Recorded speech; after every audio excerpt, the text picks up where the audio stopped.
Welcome back to Beards and Brews, everybody. We're going to do Requiem for a Dream. Train We got a winner. for this fucking movie. It It goes is- downhill in the best way.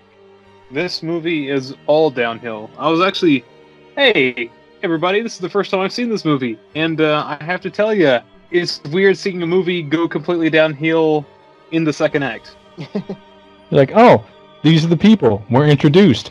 Oh God. Just This movie pretty much tells the story of, you got four main characters. You got Harry, who was played by Jared Leto. You got his girlfriend, Marion, Jennifer Played by Connelly. Jared Leto. Oh, You got Harry's ma, played by Ellen Burstyn. hey, Ma. And we got Harry's best friend, Tyrone, played by Marlon Wayans. You know, Which rare, non-comedic portrayal here. and oddly, I think he shines in this role. Absolutely. Yeah, everybody's at least solid. Like, there's Yeah. no weak performances in the movie. I love Ma. I love her to death. Holy shit, whoever, yeah. I forget, who was it that played her? Ellen Burstyn. Holy shit. The absolute most convincing arc in this entire movie. She does Yeah. a really good job with it. Word it. She, man, what just a wonderful performance. I loved watching her. I don't want to say arc again because it was really just a plummet. Yeah. I can honestly say that by the end of her storyline, I was like identifying with my mother, who's currently in a fucking retirement home type deal. And I was just like, Jesus Christ, this is fucking depressing. I would actually call it an arc, because there is a brief period of time where she is on an uptick. You know, she gets the call. She's going to be on television. She's waiting for the paperwork. You know, she's going to be on a game show. Ma'am, Yeah, can but- you walk? I'm walking across the stage. Oh no! But she does have the uptick, but that's it. It's Yeah. almost like you're in a plane and you go straight up, stall, and just crash right into the ground. They all have their moment of just like in the sun, and it's literally like it has the big caption, boom, says summer. And for that summer, that one fucking summer, everything is right where it needs to be. Everything is flawless. They're all, on a fucking roller coaster to the top. And then Ooh. I see what you did there, because they live next to Coney Island. yeah, Roller baby. The Cyclone. The old dirty Ferris wheel with its whole grown-up grassy stuff. I think all Ferris wheels are gross. Yeah, it's full of Siemens. What? They're next to the shores. Sailors like those things. Y'all are fucked up. I feel like there's a lot of fingers being pointed here. Yeah. How we're introduced to Harry is he actually goes to his mom's apartment, and he wants to borrow her television because he wants to sell her television, but only for a little bit. You'll get it back in a couple of hours. Come I on, mean, Mom. Get it right back. I was so confused, but also accepting of this kind of scene because, to my knowledge, this is just how Jared Leto is every day. He just goes to his mom's place to rough her up for her shit so he can pawn it. Give me my stuff, Ma. Give me my stuff. Why you got a chain on here? You want me to break this? It's not for you, Harry. It's for the robbers. She's got a chain on her television, so this is not the first time this has happened. Poor man. It's, you can see that the mother loves the son. She wants the best Right. for him. She doesn't want to outright give him the money Mhm. to supply his drug habit. So he pawns her shit. She loves him, but she's scared of him at the same time because she knows how he can be during these drug-fueled rants and raves. She goes in a room and locks herself in there, terrified.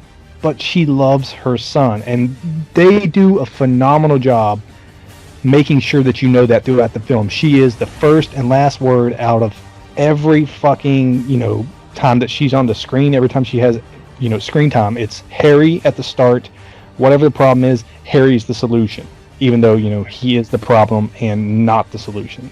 Now, here's a question. Did she actually know about his drug abuse? Because later on in the movie, he brings up some bit about pills, and she's like, well, how do you know all this stuff about these pills, young man? There's no way she can. Yeah, I think maybe it's a denial thing, and she would never, ever, ever bring it up to him because that would break her heart, admitting that he is a junkie. Oh, that means he'll just steal back the TV he just gave her. Yeah, she knew just where to go to get the TV back, you know, the shady pawn guy. And even he was like, you know, you should probably get him some help. Call the cops on him, have the cops talk to him, you know. It's not going to stop. Whoop the fuck. Your mother needs you like a moose needs a hat rack. It's fucking so good. Jesus. But the movie really starts off with this awkward feeling. This feeling of something's always just about to happen. And this is really exacerbated, I guess, by like these really unique camera angles. Did you all notice this? Like, yes. Every camera angle that you see is like kind of askew to something, or like at an angle that you normally don't really see. Nothing is direct. It's always like fish-eyed, or I don't know, just feels really off and unsettling. It's not POV, but where, you know, like Fear Factor or Scare Tactics or one of those fucking shows where the camera that's pointing directly at their face, you get a lot of that shaky cam on an arm right in front of them while they're doing these things, like whenever they're pushing the TV down, you know, Coney Island. I feel like it had to have been there to set up some kind of distance within the non-distance, because even with characters laying right next to each other, it was filmed in multicam, and the distance between the characters was never really shown. Yeah, they could have been never in the same scene together. They couldn't even be in the same room the way it was shot. This could be two separate occasions from, like, you know, 2 separate days. Who knows? Yeah.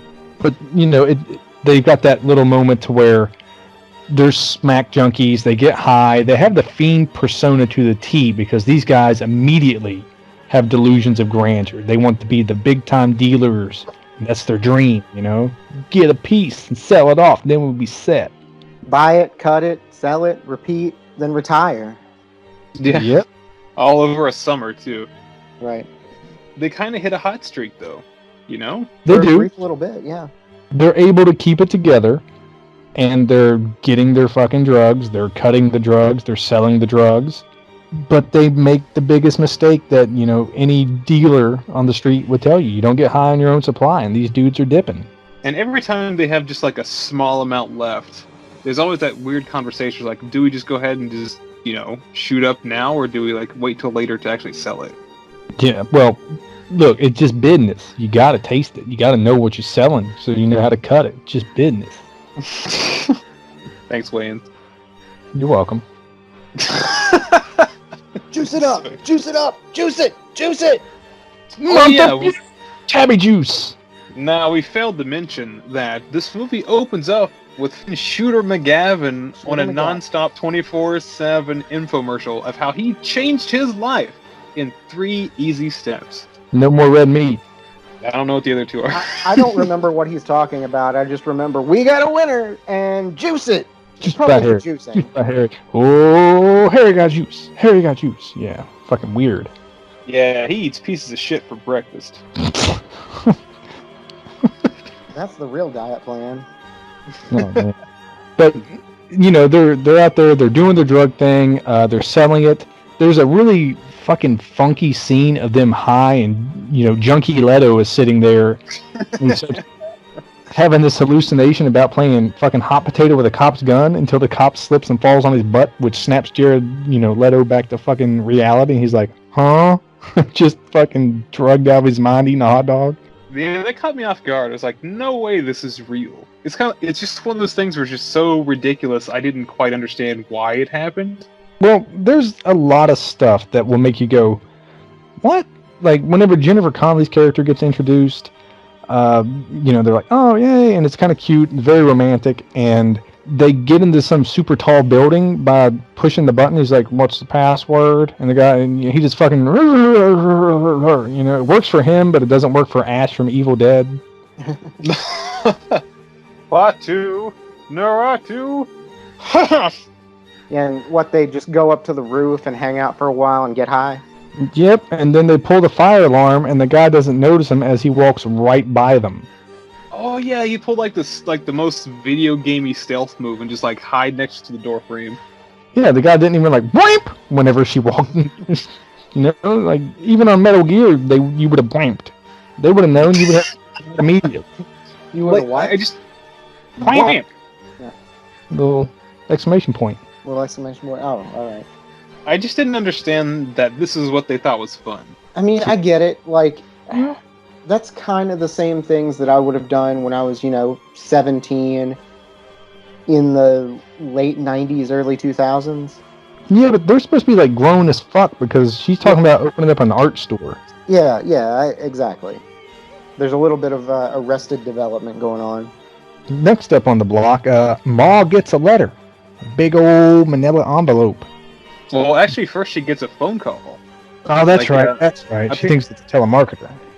Yeah. Apparently, forever ago, she had submitted some form of application to a game show contestant kind of pool or whatever, and they would just kind of like yank people at random around the country so they can be on whatever TV show. They're just letting them know, hey, you've been accepted, and pretty soon we're going to give you another call and we're going to get you on television.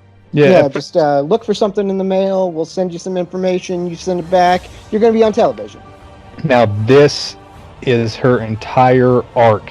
Now that she has something to look forward to, her fucking life is aces. Everything's going good. And to her, it's the waiting. She can't handle the waiting.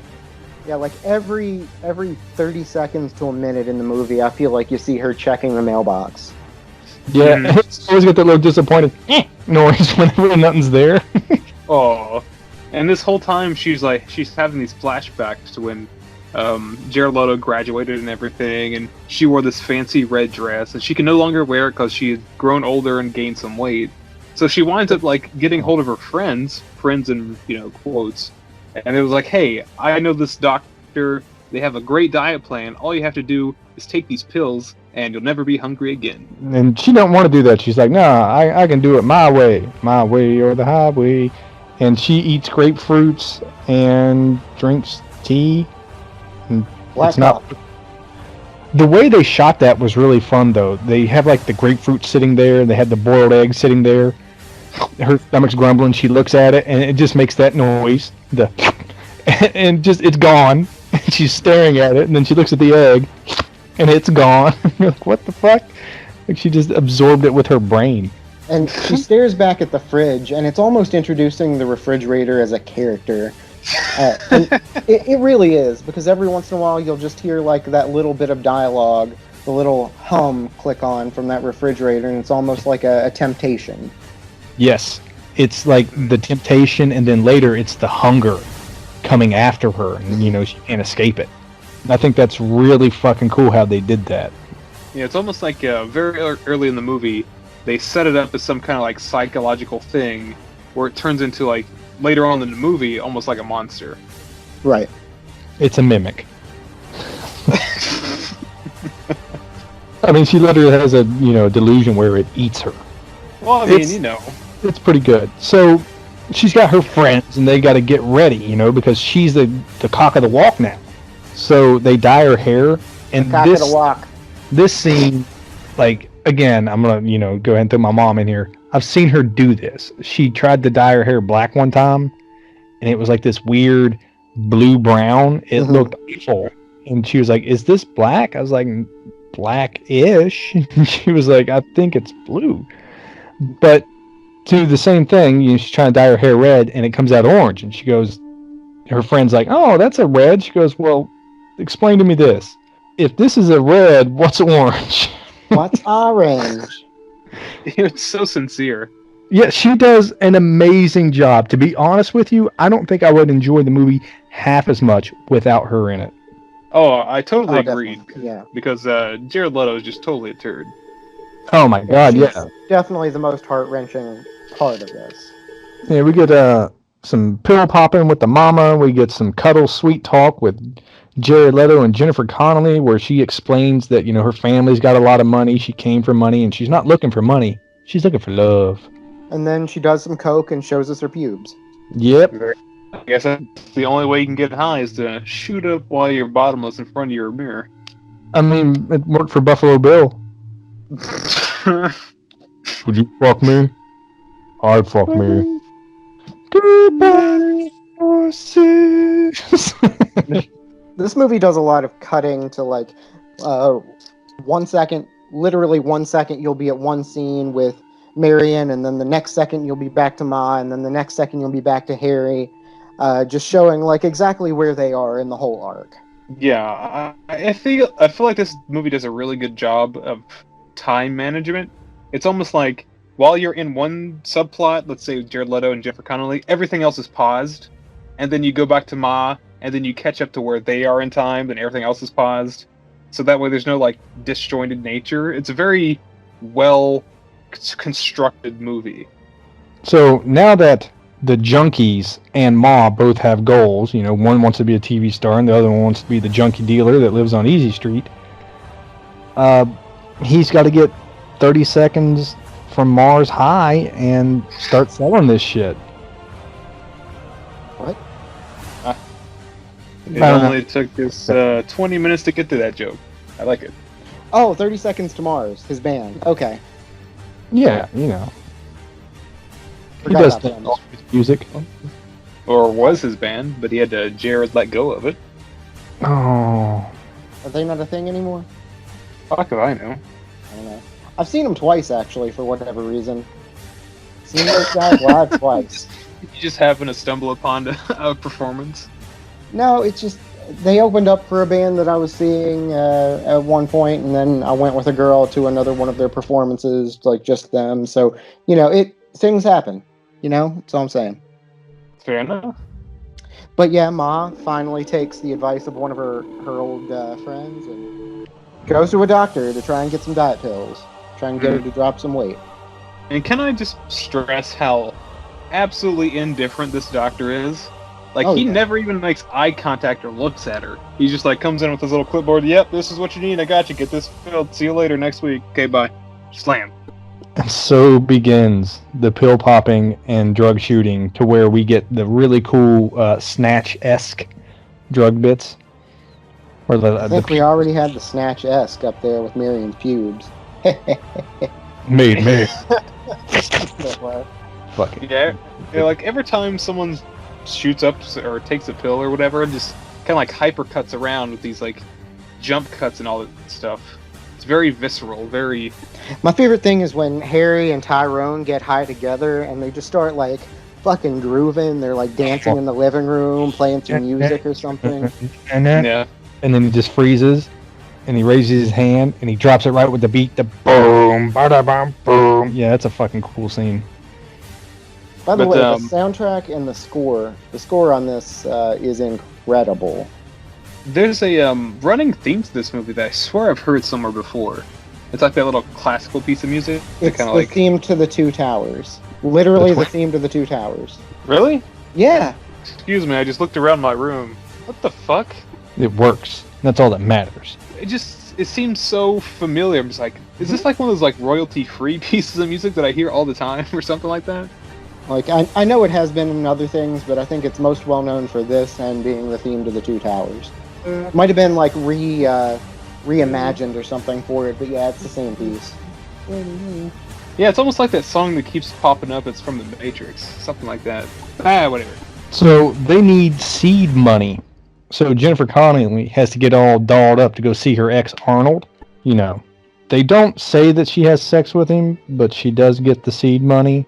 And later on, she does have sex with him, so maybe No. She was predisposed that evening.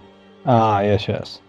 That's how you get out of it, just by being a weasel. So, Ma, at the same time, is at home, starving, and she sees this fucking bomb-ass burger sitting on the mantle.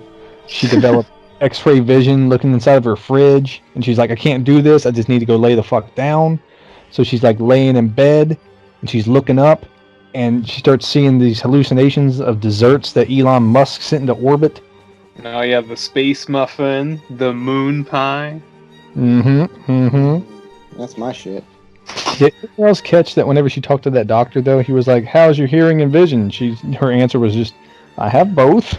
I got them. Oh, yeah. That was a good answer. At this point, you got Tyrone and Harry. They start making money. They're cutting shit up over and over, rinse and repeat. You got Marion, who's making moves toward opening up her shop. Things are looking up. Yeah, everything's looking to come up Millhouse. 1, 2, 3, 4, just like that. That's her pill regime. Yep. Ma's got herself some diet pills. She's losing some weight, feeling good about herself. She even has herself a celebratory sandwich and does a little conga in her living room. She's feeling good.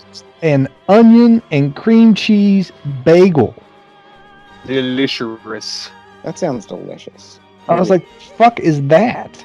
And then she's just straight tweaking on fucking diet pills. I am absolutely surprised how much money you can make just by loitering at some disgusting carny places. $15, little man. Put that shit in my hand. If that money doesn't show, then you owe me, oh. Oh, damn. Dang. We got the silent fucking shit. Silence of the Lambs reference. Then we got the fucking Jay and Silent Bob reference. We need Clerks 2 on this bitch. Oh, we'll get there. And that was also, my next thing on my notes is blunt montage. Because you get the Wayans character, Tyrone. Blunt Man. Just and Chronic. And his woman is like, hey, why don't you come back in here? He goes, nah, baby, I'm grooving with these new mirrors. that made me laugh out loud. Yeah. It's like, come back to bed. Oh, we got plenty of time for that, girl. I'm playing with these new mirrors. Yeah. She's in outer space somewhere. Yeah, well, drugs are a hell of a drug. It's like seeing, his mom and shit, which is kind of cool because it adds a little bit of depth to his character. But it does come out of nowhere. Yeah. It's kind of shoehorned in there while he's like, I can see me. I can't see me. Hey, that's me. Wait a minute. Now, did you guys like that whenever the mom was on pills, everything was literally in fast forward, the sound effects, everything was like, and then whenever her pill was starting to wear off, it was like,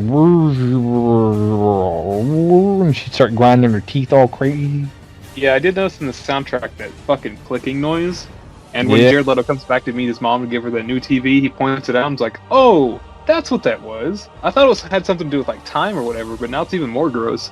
Then it even gives you like another cut of, the Tyrone character having sex with his woman, and it's like artful spooning. It almost looks like something that would be painted on a chapel ceiling.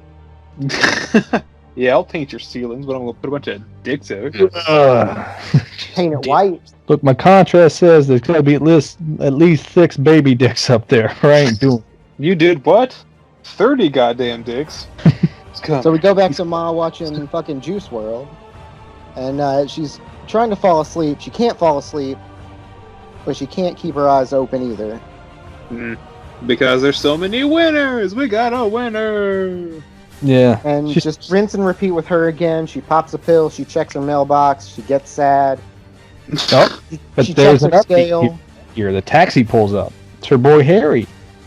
Yeah. Oh, Harry! She fucking immediately... The way they do this is so good. She's sitting there. She has like a blank look on her face. The taxi pulls up. He steps out. She still doesn't know who it is. Then it zooms in on his face, and then it goes back to her, and she goes, click. Oh, Harry! And then, rushes him in the house. She goes, Harry, you want something to eat? A little nosh, maybe? A little something to nosh. A little nosh. By the way, before we get into this scene, did you all notice the mailman that she always talks to? It's the guy from fucking Office Space. Nope. I guess neither one of you noticed that, but yeah, it's the Indian fella from Office Space. Speaking with a noticeably not Indian accent. Well, I mean, I just noticed how more annoyed he was, like, showing up to the apartment building every time. When I get it, I'm gonna wave it in the air. Yeah. It's like, listen, lady, this is just my job. Yeah, but she's super excited to see Harry, takes him up to her apartment, tells him that she's lost 25 pounds already. Good on her. Harry's excited to talk to her about how he's got a new job and, he's being super successful and bought her a new TV and all this. He got her a new TV from Macy's and his new job. I thought this was fucking slick. I'm a distributor for a big importer. And you're just like, this fucking guy. I'm sort of a distributor for a big importer. Like, if she knows anything about what he does in his life, she knows what that means. Yeah. He's such a joker. Shut the fuck up. I got you a Ma, I don't need a present, Harry. Just give me a baby. He's just like, what the fuck, Ma? What the fuck, man? You want me to just take back this TV I just gave you? Yeah, but it's pretty sweet because he's like apologizing for being a bastard. Now that he's finally on this upswing, he has a moment of like, hey, I'm a fucking asshole. Right. And that was kind of good to see. But there was also this moment to where they're making plans. And this broke my heart. Like, they're making plans that they both know they're not going to keep. For the longest time, this movie had me feeling that this was going to be about how Jared Leto was going to screw over his mom. Because this movie pushes that television stuff really hard at the beginning. So it's like, okay, she really wants to be on TV. She's going to get the chance. And whatever Jared Leto's doing is not going to let that happen. Did it Yeah. pull at your heartstrings a little bit? Did it fake you out? Yeah, it faked me out. Yeah, I was like, oh, okay, we're going a different direction. Because she lays some heavy shit on him in this little, monologue bit when she's just super honest. She's like, I'm lonely and I'm old. And she's like, all I got is this TV. It's a reason to smile. And it's just like, Jesus Christ. Yeah, he calls her out for being on diet pills. You want uppers? You gotta cut that shit out. That's gonna fuck you up. That kind of thing. You're gonna wind up strung out. Yeah. You see it for speed, Ma? You gotta cut these pills loose, Ma. But yeah, she's like, it's a reason to get up in the morning. It makes tomorrow all right, and that's sad. Yeah, that was the moment where I was like, damn, like this character is elevated to a whole nother position, to where she has to drop the act of like the mama act, and she's like, listen, kid, I'm lonely as shit, and you're not helping out. I got to do something for me right now. So after this, Harry leaves, and all that we get is another bit of dialogue from the refrigerator, that little click-on hum that lets us know that it's still there, and she's still thinking about it. Then, it shows Harry in the taxi leaving, and he's thinking about, the plans they made that he knows he's not going to keep. He knows how hard he's been on her, and, that nothing's looking up for her. And he breaks down in the fucking taxi and just starts crying. I think Leto puts on a fucking great performance right there. He really does. And then he shoots up and everything's better. Yep. Immediately gets rid of that. Emotions. Who needs them? You guys, whether it's a broken heart or a broken leg, heroin will cure it. For some reason, I wanted you to say broken farts. I'm sorry. The next thing we know, we go to Tyrone. Tyrone is in what looks like a limousine, and he's about to get a big promotion from his fellow dealers. Yeah, but he's also about to get a big ass surprise. Is the surprise that they've got a white driver? He rolls down the little window and he's like, "Oh shit, you got a white driver?" And then they're like, "What?" The biggest surprise to me was, they show his Brody, his big connect. He's like, Brody says you've been making moves. He wants to promote you. And he starts talking, but I think he's like mute or deaf. Not mute. Yeah, I think he's deaf. And so he's got like that, weird, like stunted thing. Yeah. And as soon as he started talking and did that, I was like, man, I got a whole new respect for this drug dealer, because not only did they make a character to be like this drug dealer, but I'm curious about his story and his struggle, because being a drug dealer with a fucking, handicap of some sort is just something that everyone's gonna ride you for. Man, oh, for sure. But, 30 for 30. The 30 for 30, is that what you said? Yeah. Yeah, but he can hold his own. If you fuck him, he'll kill you. No, if you fuck him, he'll kill you. The guy sitting next to fucking Marlon Wayans, and he's like, I get it. I understood that. And he wasn't the only one that got it. Yeah, somebody gets got almost immediately.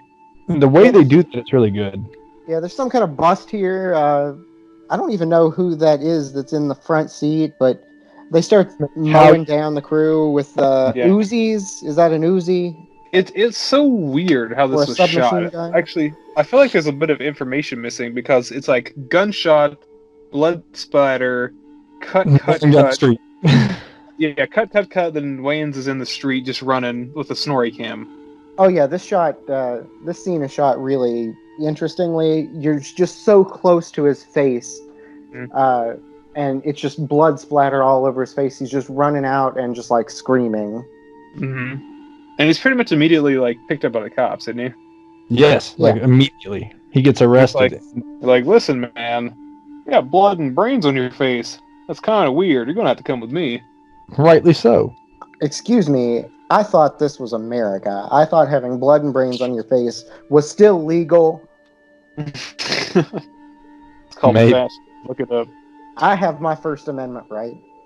So, they're doing this thing and they're escalating because now it's been some time. Ma's been taking these pills, but she needs more to get high, and they show that really well. She'll take one, TV's not even on. Take one, TV's not on. Take one, not even on. And then she starts mixing her morning, evening, and night pills and takes those. Boom, Yeah, she TV starts comes right opening it on. up. Just have the right combination. It's like a cheat code. Yeah, I need one of these. Red, red, blue, yellow, green? No. Green, green, blue, yellow, red. No! Now, here's something that I caught that I don't know if you guys have seen or even noticed. In the Suicide Squad, Jared Leto is laying in the floor as the Joker, surrounded by this thing of knives, and it's a whatever scene. I feel like they may have taken it from this because him and Jennifer Connelly are laying in the floor in that same exact way, surrounded by pictures in that almost shot-for-shot type deal. That's probably true because Suicide Squad is not anywhere near smart. Yeah. So it's like, hey, we did this to reference this. That means we have a brain, right? Okay. And Meh. I have not yet seen Suicide Squad. Probably won't for a while. We'll see. If you want, I can link you to 42 minutes of nothing but train wrecks on YouTube. It's the same thing. Oh, okay. Nah. Look at you guys. Actually, no. I'm way more interested in that. Link me that. Anyway, you got next thing you know, you got Marion is fiending. She's going through withdrawals and she's getting angry. She's getting agitated. Mm-hmm. Yeah, she's getting all just like sketchy and shaky and just all kinds of just like. She started actually. You know what that I noticed in the movie is that as the goes along, like the dark circles around the under bits of her eyes get like deeper and deeper, more and more purple as well. Yeah, they do a good job to show that, she keeps saying, well, I'm not an addict. But as the movie goes on further and further and further, she becomes, showing more and more and more signs of the addiction. Oh, absolutely. And Tyrone is having a real hard time finding any more drugs. The money box is emptying. They're having a hard time just living, just being. And no more drugs are coming in. Jennifer Connelly and Jared Leto's like down to like last little hit or two or whatever, and they have this like little scuffle whether or not they should just go ahead and shoot up that night or go ahead and save it to sell it tomorrow so they can make an extra buck. And by the way, Jennifer Connelly, with that little like sort of metallic plum lip gloss lipstick and that black choker, that is some pure Y2K aesthetic going on right there. I am into it. I think isn't that word for word what Keith David said? Give me that Y2K bitch. Num num num num num num. Eat them up like candy. God, I can't believe I saw Keith David's ass. Good news, prime for Christmas, they're releasing some heroin out on the streets. Bad news, double the price. Yeah, bad news. We couldn't pre-order anything, so we had to jack up the thing. And they ain't got no seed money, so they got to get it somehow. And Jared Leto immediately brings up the fact that she could talk to Arnold, and she's like, well, getting the money's not the problem. It's what I'm going to have to do to get the money. And Jared Leto, all right, do it. Yeah, even though this entire time, he's super jealous to hear about anything that he might be doing with that guy. Yeah, but when it comes to like that fiending, he's just like, fucking do it. And so she gets all dolled up to go to this dinner with that Arnold character again, and fuck if his eating just isn't grotesque.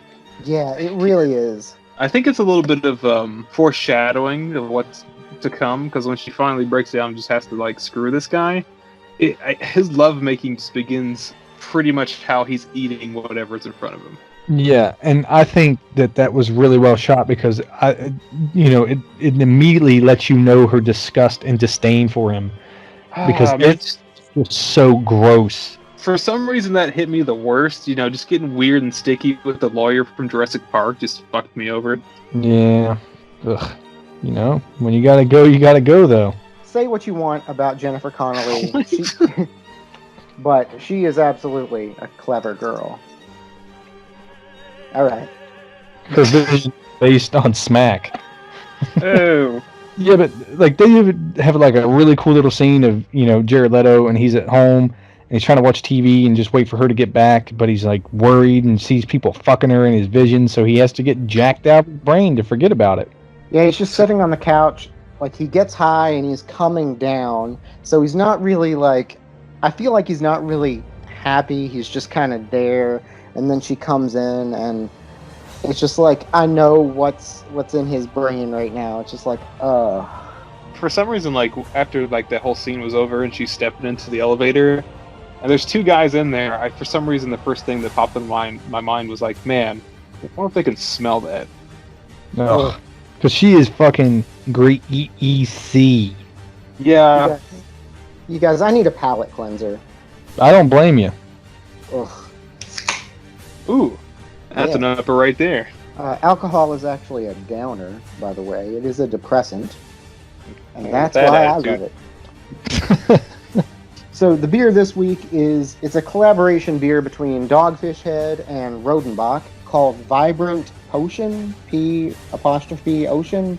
I don't know, that sounds like some French shit to me, or Belgian or something. It's a sour brewed with elderberry, elderflower, and fleur de sel. The fuck is that? It's P''Ocean. Drink it. It's really big in France. I don't really know a whole lot about it, but yeah, it's brewed with salt. You can really taste the floral notes. There's a little bit of berry in there, a little bit of cranberry. It's honestly really good. It is really good. Well then. So the next thing we know, Harry and Tyrone are looking to score at the Walgreens. I found it super odd that the super secret location was just like in the back door of like this grocery shop, like this IGA or whatever. But it's basically fucking Black Friday for junkies.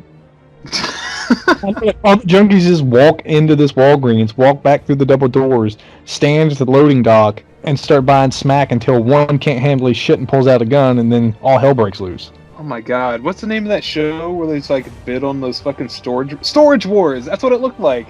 Ooh, good call. Yup. I want to get some heroin. The best I can do is this Mac 10. But in the meanwhile, we got Marion, obviously, withdrawing, fiending out, tearing up the apartment, trying to find just something to give her any kind of a buzz. You see her, like, tipping up a bottle of cough medicine and trying to find any, like, I don't know, anything that she's got still there. She is withdrawing hard. Trying to find that little bit of sustenance, maybe tucked away in the couch cushion. But yeah, the Walgreens event goes awry, guns come out, and fucking the drug dealers cruise away, never to be seen again. Down to Florida. Now, this is what blew my mind. These guys come up with this fucking grandiose scheme just because the truck said Florida oranges, that they were going to go to Florida to buy smack. Like, they couldn't have drove 2 hours in any fucking direction and found another connect. No, they gotta drive fucking 1,200 miles to Florida. It's New York City. I mean, honestly, they could drive, like, across the Hudson. They're finding something over there. Like, I gotta agree, their detective skills are pretty piss poor because it was just, they followed what the side of the truck said. So the side of the truck would have just been the contents, not necessarily where it was from. Yeah. It could have said U-Haul, Nevada, and they're like, oh, we gotta go to Nevada. But at the same time, Ma is fucking losing it. Just like getting crazy with her lipstick up there in her red dress, and she's getting paranoid, slamming 4 pills at a time, and you got the light flickering behind her like the fucking Demogorgon's coming. Yeah. And then all of a sudden, people from her TV are starting to appear in her apartment and stuff like that. You got good old Shooter McGavin just like roasting her on how bad her place looks. She's like, I can't, what did you expect? I'm old. I'm lonely. I'm old. It's an old building. I can explain. Oh. But it wasn't the other Vision, just like the ideal version of her. Yes. And she was picking on her too, like, bitch. But you're the same person. Yeah, but bitch. That's when it happens. The fridge is alive with the sound of music. The fridge comes ripping out the wall. Oh, yeah. Yeah, Fridge gets pretty terrifying, starts coming at her almost in a threatening manner. And then you've got like a TV studio is getting built up in her room. You got all the whole camera crew and everything looking at her. Yeah, and this is the TV studio or set of the TV show that she's been watching for the past like 6 months. And it's terrifying. It's just it's so, I don't know, it wasn't scary, it was just so weird, just kind of like creepy crawly kind of weird, because it comes down to those people in the audience and how they were laughing, just like jaws wide open, not moving it, and just like laughing. Oh, and it's like the music video to Black Hole Sun. Oh no! Oh yes, with the big, with the big old smiles and shit. Yeah, it's like, wank. The 90s were a hell of a time. Now we get treated to like this really fucking nutso bit where Jared Leto goes home, Jennifer Connelly is like freaking the fuck out, and he's like, look, you want to get some shit? Here's the number, call it. Oh, yeah, and that's the number to this guy that he's a dealer, but he only sells for pussy. He doesn't care about money, he's got money, but he likes pussy. Like he's addicted to it. Yep. They tell Jennifer Connelly their big scheme, and they fucking head out because they got some cigarettes, a full tank of gas. Shut the fuck up. We already did that. They're nowhere near Chicago. Man, Chandler, you're really angry tonight. you need your fix or something? I mean, bitch, I might be.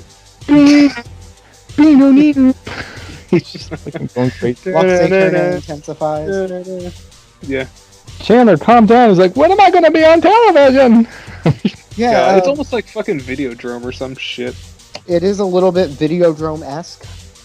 We end up seeing Ma running out of her apartment screaming because her fridge is running after her. You better go catch it. Got her. Oh. Now, this is pretty much where the movie starts to crescendo into the worst possible situation for each character. What's the reverse of crescendo? Sin? Hold on, let me get a hold of my my music theory major friends, and I'll get back to you. It's really just like the whole movie's kind of downhill, but god damn, does it now start? It really starts rolling. It's rolling downhill and fast. We're rolling. Shut the fuck up. That was last week. Or the week before. We've done that movie. So, they hit the road, and Jared Leto's like, dude, I gotta get high. And he pulls up his arm, and you get like a good look at this infected hole he's been shooting up in, and this thing looks God. Venom or something. He's got a symbiote fucking trying to come out of his forearm. Tyrone too, like both of them just look fucking like they hadn't taken care of themselves in weeks. I know, just greasy and falling apart. So gross. At a certain point in addiction, I guess hygiene really gets put on the back burner. I don't know. Yeah. So he's shooting up in his arm, and he's like, I'm falling apart, whatnot. And man, this is like where I had the biggest question. So he takes him to the hospital, right? And I get that the doctor's like, oh, this dude's junky, his arm's falling off. Ew. But then the cops come and get Marlon Wayans. And I'm like, why are they even arresting him? Yeah, what kind of charges he have against him?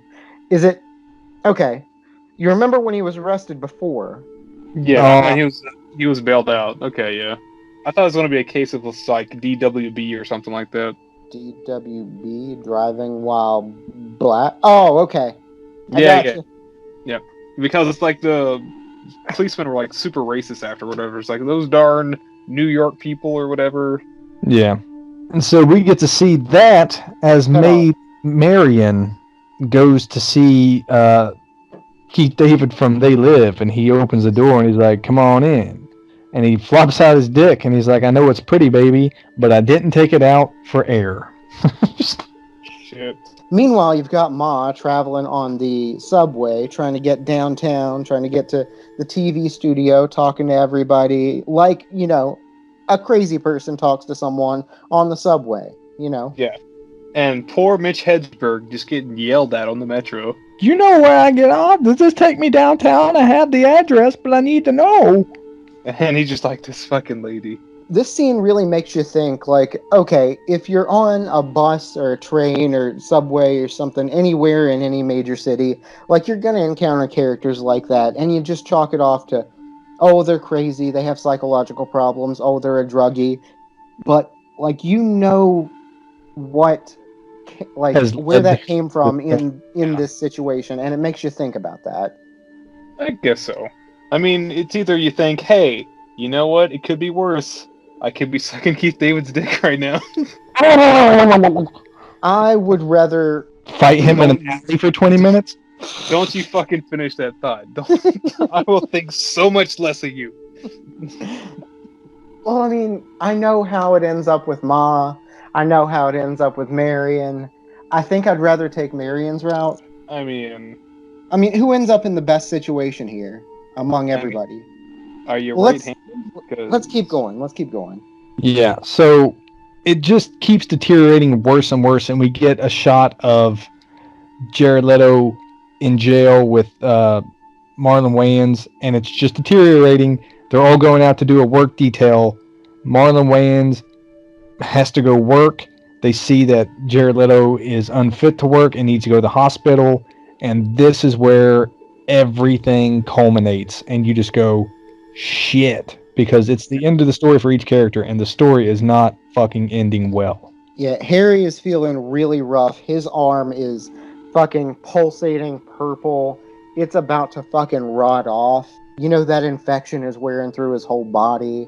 And while all this is happening, mind you, the other little timeline with the Marion, boy oh boy, let's jump right into it, fellas. So she needs a new fix. Six other dudes did. Yeah, she needs a new favor, so she has to call good old Keith David once again. But this time, no, this isn't a one-on-one kind of shindig. No, by all means. Keith David invited all of Wall Street to his apartment. All of them. And you walk in and they have flashlights waving in their faces. They have techno music going in. She walks in to just like 3 other women just getting fucked. And she knows what she's in for. And they do this little bit of showing her getting fucked, but it's never like, you know, showing her body in any way. It's just her head just kind of shaking and that look on her face of just shame. Yeah, it's just a contract talking. And you see this fucking lubed up fucking double dildo. God, they spend so long just showing the double dildo getting lubed. Like, so much just nasty looking lube. Like, that is not some water-based lubricant there. That is like petroleum jelly or something. It looks disgusting. Yeah, it's that's some Smuckers. Fucking chunky white. It's almost looked like Crisco, like just cooking oil. Ew. This is where it gets cool in the sense of not, you know, that these people are about to go fucking ass to ass with a dildo. Ass to ass. But the fact that I finally get that it's reference. shot is amazing. So you have Marlon Wayans, while the music is like peaking, he's making pudding or something. I don't know what the fuck that is, but he's like I mashing. don't know what they're doing either. I really don't. This cream, which, you know, mimics sex. While that's going on, Jared Leto is getting his fucking arm cut off. It shows the mother getting a tube forcibly shoved down her throat and fucking electroshock, while Jennifer Connelly is going ass to ass, and it intermingles their facial expressions of pain, displeasure, and all these things, and it's just fucking wild. Yeah, it just keeps flashing back and forth. You'll see the electroshock. You'll see Jennifer Connelly getting in the ass or whatever. You see Jared Leto getting his arm fucking amputated. It just keeps flashing back and forth, and the Lux Aeterna intensifies, and it's just absolutely a crescendo here. It's the movie is just trying to gut punch you left and right, like with both hooks, and it does. And, I mean, it tickled me. I had a good laugh. I'm sorry. This is where the movie kind of lost me. I thought this was extremely well shot. Like, I can get why you laughed. I laughed too, but at the same time, I appreciated what they were doing, and just, man, was it well shot. No, it's great. I mean, this is not your like student film kind of shit. It's very well done, very well thought out. It looks spectacular, and it's presented it in the grossest way possible. It's absolutely what they wanted. But I feel like up to this point, I realized this was an hour and 40-minute Dare movie. Damn. Nice, yeah. Or the truth ads or whatever they're doing now. Like, I mean, I get it. Like, at that point, I said to myself, okay, I get it. Well, I can tell you one thing. It worked. I'm not doing heroin. You know what? Hell, I'll throw my fucking 2 cents in. Yeah, me either. Fuck them drugs and all that. Yeah. Drugs are bad for bad people.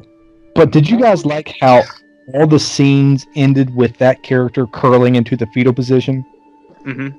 Yeah, I wouldn't say I liked it. I'd say, yeah, it was noticeable. Like, symbolism. What was really special, and it got a tear out of me, was the final hallucination of Ma. It's this happy ending where she's on the television show finally. She's in her red dress. She looks amazing. Harry's there. He looks amazing. And they're hugging. They're happy. Everything's good. But the reality is she's sitting there like out of her fucking gourd on hospital medications, receiving electroshock therapy. Her friends are outside crying. Her son lost his arm. His best friend is fucking locked up in jail. And his woman's fucking out somewhere doing ass to ass to earn a little bit of smack. Insane. It's wild. I'll give it that. Like, the crescendo of depression is flawless. Fantastic. But back to what I said at the very beginning of the review, I think I cared the most about Ma.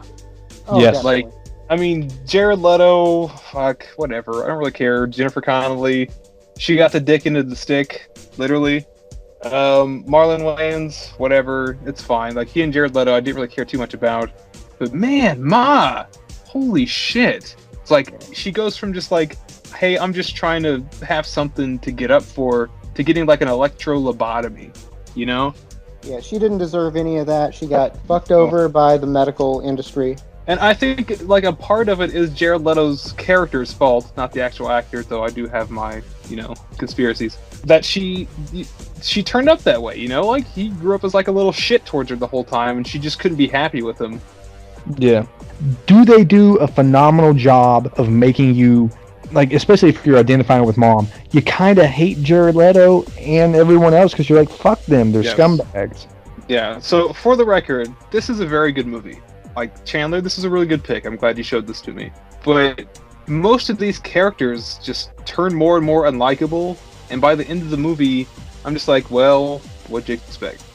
I just think a lot of these characters are, I'm not going to say victims of circumstance, but their circumstances were definitely worsened by, I don't know, just chance, by there not being like someone there to check. I don't know what I'm saying. A victim of circumstance? Thought you called that your pecker. Well, I know it's pretty, baby, but I didn't bring it out for air. And that was Requiem for a Dream. I think this is a very good movie. I think for those out there, please, by all means, go see it. And for those who already have, leave a comment below. Yeah, man, this is a movie that you probably want to see exactly once in your life. Make sure you hit that like and subscribe button. Make sure you hit that little bell icon too, so you know next time we have another one of these coming. Make sure you follow us on all of our different social media accounts. We got a Twitter, Facebook, Instagram. We got an admin who's constantly adding new material for you guys out there. We'll just have to come to your house and pawn your TV for smack. I'm gonna be on television. I'm just gonna cut it with that.